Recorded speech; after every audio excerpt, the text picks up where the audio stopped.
du son? Referee time, c'est ok. Salut à tous et bienvenue sur la chaîne Referee Time dans l'interview de Geoffrey. Aujourd'hui on est toujours à Clermont-Ferrand dans ce magnifique lieu qui est la Hoops Factory avec un joueur qu'on apprécie particulièrement et surtout ça local de l'étape. On a le plaisir d'accueillir Arthur Rosenfeld. Salut Arthur. Salut à tous.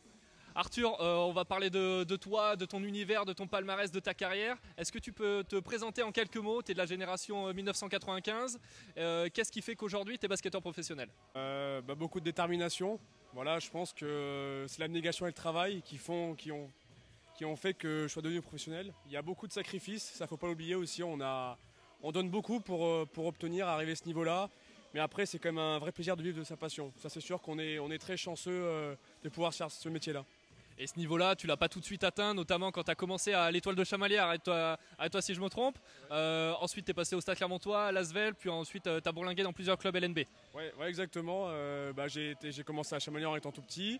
Après, pour intégrer le championnat de France, j'ai été au Stade Clermontois et après au Pôle Espoir. Voilà, mais j'ai fait qu'une année, parce qu'en fait, après, Lasvel est venu me recruter entre guillemets un an avant la catégorie cadet, voilà, ça s'appelait comme ça à l'époque, et du coup j'ai passé tout mon cursus de formation là-bas à Villeurbanne. Est-ce que quand Lasvel toque à ta porte, est-ce que quand Lasvel te contacte, pour toi c'est une évidence d'y aller? Bien sûr, moi je suis pas entre guillemets objectif, c'est mon club de cœur, Lasvel. Je suis né à Lyon aussi, donc je pense que ça y fait aussi, mais j'ai grandi en ayant des étoiles plein les yeux grâce à Lasvel. C'est un club que j'apprécie beaucoup, qui compte beaucoup pour moi, et c'est vrai que d'avoir fait ma formation là-bas, c'était du bonheur, quoi. Voilà, j'ai passé de superbes années et c'est aussi grâce à eux que j'en suis là. Avant de parler de la suite de ton parcours, est-ce que pour toi le basket ça a toujours été une évidence ou est-ce que tu t'es essayé à d'autres sports, peut-être le football? Non, on me compare souvent à un foot par contre. À cause de quoi? Du physique? Je ne ressemble pas à un basketteur apparemment. Donc en fait mes parents étaient dans le basket aussi, donc depuis tout jeune j'ai baigné là-dedans en fait, et j'ai commencé à 4 ans vraiment en baby basket et j'ai fait que ça depuis que je suis tout petit, donc et puis l'ambition de devenir professionnel est vraiment venue très très vite, quoi. Je voulais en faire mon métier parce que j'étais dans les salles tout le temps, je voulais puis je suis un compétiteur aussi, je suis quelqu'un qui aime gagner, donc j'ai vite tracé ma voie là-dedans. Pour réellement lancer ta carrière professionnelle, j'ai envie de dire, même si tu avais fait déjà plusieurs apparitions avec les pros de Lasvel, tu as décidé de partir dans le Nord. Ouais, j'aurais préféré le Sud de la France, je ne le cache pas, mais c'est vrai que le projet affiché par Boulogne-sur-Mer, qui était réputé pour attirer de jeunes joueurs et leur servir un peu de tremplin, Germain Casano, c'est quelqu'un qui est un joueur très agréable à jouer, c'est quelqu'un qui, pareil, sur le plan humain, est super, il m'a fait beaucoup travailler aussi, m'a donné beaucoup de confiance et m'a surtout demandé beaucoup de responsabilités alors que j'avais 19 ans, quoi. Donc pareil, je le remercie pour ce qu'il a fait pour moi et c'était une superbe année là-bas. Comme tu l'as dit, Germain, il te donne des responsabilités très tôt à 19 ans. Est-ce que dans le basket français, on manque de coachs comme ça qui font confiance aux jeunes dès le début? Clairement, ça c'est quelque chose. Je dis pas que c'est simple, mais c'est vrai que ça manque parce que on s'étonne pourquoi les joueurs, les Kylian Hayes, etc., ils partent.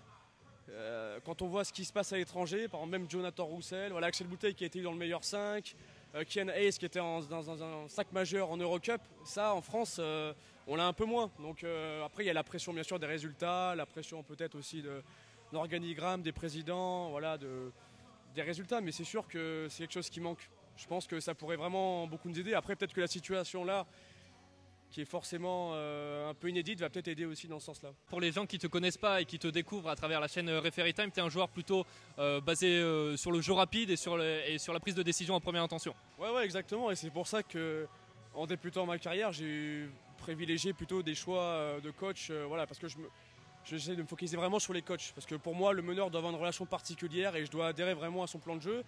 Et c'est vrai que par exemple, Germain, Casano et Laurent en Pro B avaient des jeux quand même très up-tempo, très ouverts, où je peux vraiment m'exprimer. Et c'est là où j'ai pris le plus de plaisir, quoi. Ensuite, tu es parti à Chalon-sur-Saône, à Bourg-en-Bresse. Là, tu as découvert un tout autre style de basket. Ouais, la Jeep Elite, c'est quand même un peu plus organisé. Les joueurs, forcément, sont encore un cran au-dessus. Et puis j'ai pu faire aussi la BCL. J'ai joué la BCL avec Chalon, c'était vraiment une super expérience aussi. Ça m'a fait découvrir d'autres baskets. Et j'ai envie de dire, franchement, je me sentais presque mieux en jouant en BCL qu'en Jeep Elite. J'arrivais peut-être mieux à m'exprimer qu'en Jeep Elite. L'impact physique est moins important. Vraiment, en Jeep Elite, l'impact physique est immense, quoi. En France, on ne se rend pas compte, mais c'est très très physique.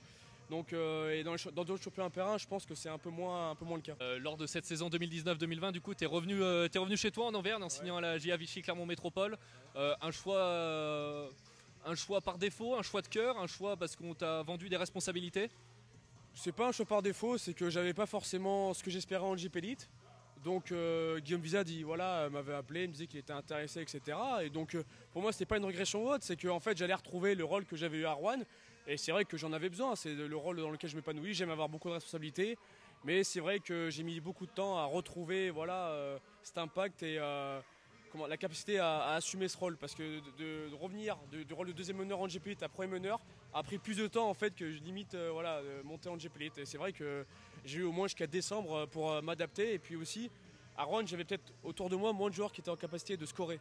Voilà, à Vichy, on avait plus de scores, donc j'ai dû aussi me situer par rapport à ça. Et c'est vrai que là, la crise du Corona, je peux s'arrêter. Je commençais vraiment à monter et je pense que j'aurais pu faire une grosse fin de saison. Donc c'est frustrant, mais c'est comme ça. Aujourd'hui, donc avec le confinement, tu es rentré chez toi en Auvergne. Comment s'est passé le confinement? Bah écoute, plutôt bien. Franchement, je l'appréhendais un peu parce que je suis quelqu'un quand même de très hyperactif qui adore bouger. Mais voilà, je l'avais dit sur Bibasket, je me suis vraiment astreint à une certaine routine pour comme si ça se passait dans une situation normale.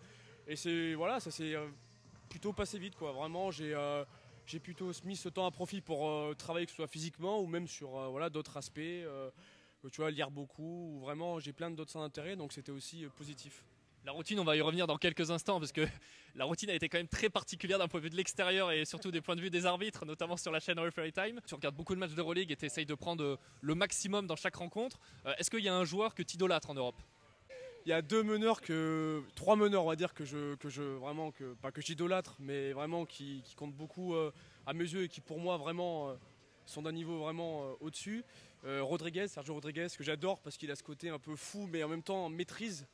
Voilà, c'est un peu ce mélange subtil. Slukas du Fener aussi, que j'adore, que j'aime beaucoup. Et Campazzo aussi, pour sa lecture de jeu et sa touche de fantaisie, ses passes, no look pass qu'il arrive à trouver. Puis il est devenu vraiment complet, quoi. Il fait gagner son équipe aussi, il rend les autres meilleurs et ça c'est sur quoi je dois tendre. Tu nous as parlé de Fernando Campazzo, le meneur du Real Madrid, très, très fantaisiste dans sa façon de voir les choses. On va y revenir quand même sur Referee Time, sur ce confinement. Arthur, on est sur la chaîne des arbitres. Tu nous as régalé pendant le confinement avec des imitations d'arbitres. Que ce soit Joseph Bissang, tu as imité aussi également Mehdi Difala. Mehdi Difala, j'avais d'autres projets, mais c'est pas vraiment fait. Mais c'est vrai que Joseph Bissang, ça fait un moment que j'y pense parce qu'il a ses petites mimiques. Et c'est un truc que j'aime bien faire depuis que je suis petit. J'aime bien imiter et j'arrive bien à m'approprier les gestes. Donc je me suis dit pourquoi pas donner un peu peut-être de sourire aux gens, mais je pensais pas que ça allait faire un tel buzz et que ça allait avoir un tel impact quoi. Oui, parce que les retours ont été tout de suite très rapides et très positifs. Ouais, plutôt. Et puis même les intéressés, que ce soit Mehdi ou Joseph, ont plutôt bien pris le truc quoi. Donc c'était aussi l'essentiel, c'était vraiment que de l'humour, hein. Il n'y avait vraiment aucun autre but, donc c'est cool. Et moi aussi pareil, hein, je respecte vraiment les arbitres, hein, même si je prends des fautes techniques, mais je les respecte aussi. Quelle relation t'entretiens avec les arbitres? Tu as dit tu parles avec eux de façon, je vais pas dire récurrente, mais assez régulière. Pour toi, les arbitres, est-ce qu'il y a assez de dialogue entre les joueurs et les arbitres? Assez de formation? Non, moi je pense que... Après, je trouve qu'il y a certains arbitres justement qui communiquent bien, d'autres qui communiquent pas du tout. Je trouve qu'il y a vraiment une grosse... c'est très hétérogène en fait. Et je trouve ça dommage parce que... alors oui, il y a des façons de parler, ça je suis d'accord. Voilà, il y a des façons de parler, de communiquer, mais je trouve qu'il n'y en a toujours pas assez. Franchement, il y a des fois, on vient pour leur parler, on prend un signe ou on prend un non. Alors ouais, quand toute l'équipe se met à parler, etc. et tout, qui veulent plus parler, je suis d'accord, mais il y a des fois... mais ça va dans les deux sens, hein, que ce soit nous ou eux. Voilà, je pense qu'il y a matière à faire et il faut faire mieux là-dessus. Ouais. Arthur, est-ce que juste tu peux regarder cette caméra qui est en face de toi et nous mettre une faute technique au numéro 6? Il n'y a pas de problème, il faut juste un sifflet. Allez, messieurs les abonnés, mesdames, c'est pour vous.